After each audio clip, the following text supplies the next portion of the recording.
Hello and welcome back from Kinky and I. Today we're gonna go through my May wrap up, everything that I read in May, what I thought, what I rated it, all that good stuff.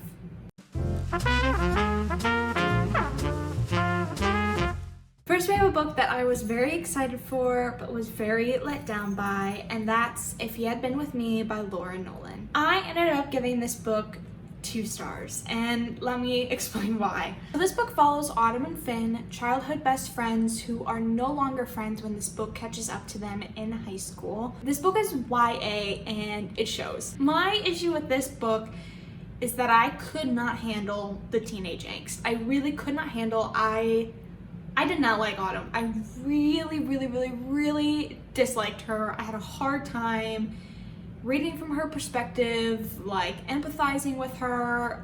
There were just so many times I want to reach through the book and shake this girl and be like, can you just grow up? Can you simply grow up and communicate and like not be doing all of these things just to be like edgy, like, and not like other girls? Like, this book is so like, it's so, I'm not like other girls, like I'm a cool girl and I wear a tiara, because that's like, shut up. That being said, I would have ate this up when I was in middle school, maybe even like early high school. Would have ate this up, would have loved this. I think now being 23, it was so hard to relate to. It was so hard to relate to and to enjoy. This girl really annoyed me. The book, like the way the book ended was so infuriating to me. Like, obviously you know what's gonna happen, but there's another twist at the end and you're like, really? Really? Like, I don't really think that like makes it all like better. It was just weird to me. This book also just gave me like kind of like a gross feeling the whole time. This book was like what I hate in books is when they like really try to make a point and it's just so forced and like the mood is just like unnecessarily dramatic. It just wasn't an enjoyable read for me. It wasn't what I was expecting. I was not brokenhearted at this like everyone else is reading it, and that was disappointing. So for that reason, I gave it 2 stars. I'm really sorry, but also no, I'm not. Okay, but we kind of made up for it with my next book here, and that is Rock, Paper, Scissors by Alice Feeney. I loved this. I did not guess anything that was gonna happen in this book, and I don't know if that's because I'm dumb or if it was written well. I couldn't tell you. This book is about a married couple, and the husband has face blindness, so he can't recognize anyone, not even himself, not even his wife. Their marriage is on the rocks, so they go and they take this trip, but it says on the back, so this is not a spoiler, they did not randomly win this trip. One of them is lying, and someone doesn't want them to have a happily ever after. I read this book in one night. In one sitting, I read this book, and that is impressive for me. I rarely do that anymore. Granted, this is like, I mean, it's a pretty small book, and it's very easy to read, but I ate this up. I was so for it, so for it. I give this book a 4 stars. Now, the only reason this book is not a 5-star read for me is because A, it doesn't have that 5-star feeling, but B, the ending is good. It's really good, but it's confusing, and I feel like there were a lot of unanswered things for me still. There's a camp of people that like when thriller books are not like tied up perfectly at the end, where you can have some room to like theorize and discuss, and like, you know, it's not like crystal clear like exactly what happened. I am not in that camp. I want to know exactly what happened, every little detail. I want all of my questions answered. I want everything tied up at the end in a little nice bow. Immediately after finishing it, I started Googling like, what about this? What happened here? Ending explained, and like there's not an answer for some of these things, which is extremely frustrating to me as a person. I'm the kind of person that will Google like the plot to movies that I know I'll never watch because I need to know exactly what happened in them. I'm not gonna watch them, but I would like to know, because I just would like to know, and I didn't get to know. I didn't get to know everything here, and that was frustrating to me. But given obviously my huge like little hissy fit that I just found about that, 4 stars is like should tell you that this book is incredible despite that. If I can get over that and still give it a 4 stars, I think that tells you all you need to know about this book.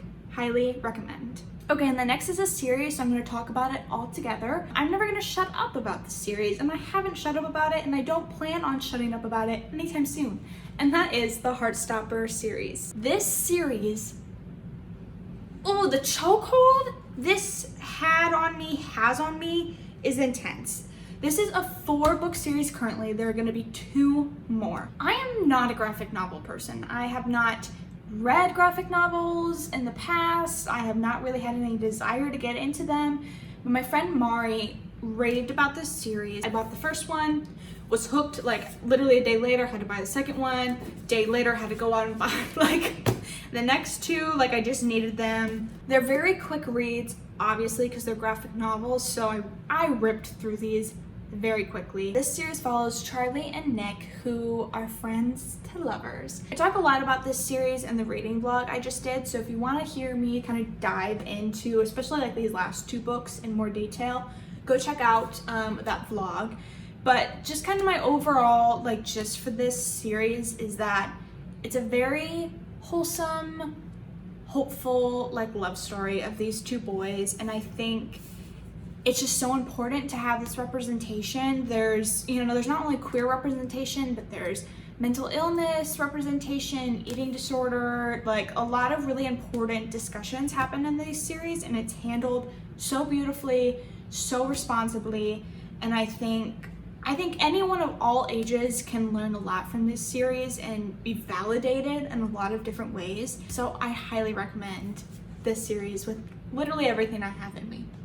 The next book I read is on my Kindle, so I don't have the physical copy, but you can look at my beautiful Kindle instead. And that book was Convenience Store Woman by Sakaya Murata. And apologies if I've said that wrong. But this book I read for book club, and our book club group was very divided on if we liked it or not. It was literally like half gave it 4 stars and half gave it 2 stars. I give it 2 stars. So this is a short read. It's like a little over 100 pages. So I read this in one night. You can literally read it in like a couple hours. This book follows a woman who lives in Japan, and she works at a convenience store, which sounds pretty normal, but the convenience store is kind of like her whole life. She's in her 30s, and she's kind of facing a lot of societal pressures from her peers and family to either get a real job or get married. And so it's kind of her journey through navigating all of that, all of those pressures and like what she really wants. And that is all happening through the lens of someone who is neurodivergent. It's pretty clear that our main character is probably autistic, so she has even a harder time kind of understanding like why people expect these things from her. So it was very interesting reading from that perspective. I'm neurotypical, so obviously I do not relate and I didn't understand her way of thinking a lot of times. And I think that is like super important to read, and it was very educational. At the same time, it made it really difficult to relate to her.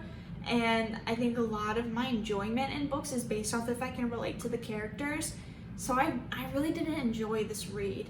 And I think the larger issue for me is that this book, I didn't feel like had anything unique to say. This book is really about like capitalism and like gender roles, and I don't know, I didn't get anything out of it that I didn't already know or wasn't already like, yeah, that's messed up. And like, I think books can just be a commentary on things, like they don't have to be saying something groundbreaking, but it didn't do anything for me. I was just kind of like, yeah. And then the ending, the way it ends, it just kind of is like, okay, why did we go through this whole thing? And I think for some people it just hits harder than for others. And I think I was just someone that it didn't hit very hard for. That being said, I still recommend it. I think for only a little over 100 pages, it's definitely worth the read, if nothing else, but to get a unique perspective that you may not get normally. So pick it up, see what you think. I don't know if this is kosher, but I wanted to talk about a book that I DNF'd, and then a couple books that I started reading and just have not finished yet, but I wanted to kind of let you guys know. So the book that I DNF'd is The Wisteria Society of Lady Scoundrels by India Holton. I'm not saying that I will never pick this book up again. I just don't know when I'm gonna pick this book up because I'm just absolutely not in the mood for it. I read one chapter of this during my reading vlog that I just did, and I, first of all, found out that it was not at all what I thought it was. And second of all, wasn't in the mood for it. So where I led you guys astray in my summer TBR, where I recommended this book and said that I wanted to read it, is that I left out that this is a fantasy book. It's a part fantasy book. I didn't know that. And then they start talking about how ships are flying in the air and we've got like magic pirates, and I was like, okay, all right. I thought this was like Bridgerton-esque with like crime, but no, it's, you know, we got magic too. So just be aware of that. Apologies for leading you astray. I think that's why it made it difficult to read, because I was trying to supplement this with a fantasy book that I was reading. I can't read two things of the same genre at the same time. I just can't do it. And obviously they're very different, but it just still was too much. If a book has magic and the other book has magic, I can't read them both at the same time. I can't do it. Other people might be able to. Good for you. I can't. So this book had to hit the road. And I'm hoping that, you know, someday I can catch back up with it, but that day is not today, and it's not tomorrow, and I don't even know if it's in June, so stay tuned. Okay, and then the other book that I talked about in my reading vlog that I was supplementing with is City of Heavenly Fire, which is the last in the Mortal Instruments series by Cassandra Clare. I'm still only halfway through this book. I have not really picked it up a ton since the reading vlog, which wasn't that long ago for me, but I just, like I said a million times in the reading vlog, I'm taking it slow with this bad boy. I am not ready for the series to be over, and I'm not ready to be destroyed.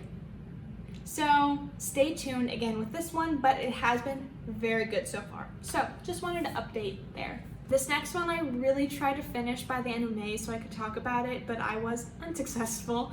And that book is Addicted to You by Krista and Becca Ritchie. This is the first in the Addicted series, and as you can see, I'm like so close to finishing it. I'm so close, so I really want to talk about it, but I'm gonna hold off most of my thoughts. The one thing I will say about this book is that I've been told, I was kind of sold this book under the guise that it's like Magnolia Parks, and I love Magnolia Parks, and I think this is an off-brand Magnolia Parks. This is Magnolia Parks, but like dirtier and not like so emotional. But people love this series, so I will probably pick up the next one, and maybe hoping that I will like the other characters more than I liked these characters.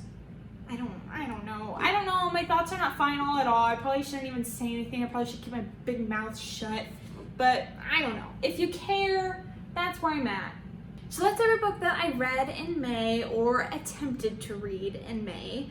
I hope you enjoyed. Please let me know if you have read any of these books. Also keep in mind, if you liked a book I hated a book I loved, that is all fine, and I'd love to hear about it. Thank you so much for watching. If you're feeling generous, feel free to send me a little like, subscribe, comment, I don't know, whatever you're feeling. But thank you so much, and I will see you in the next one.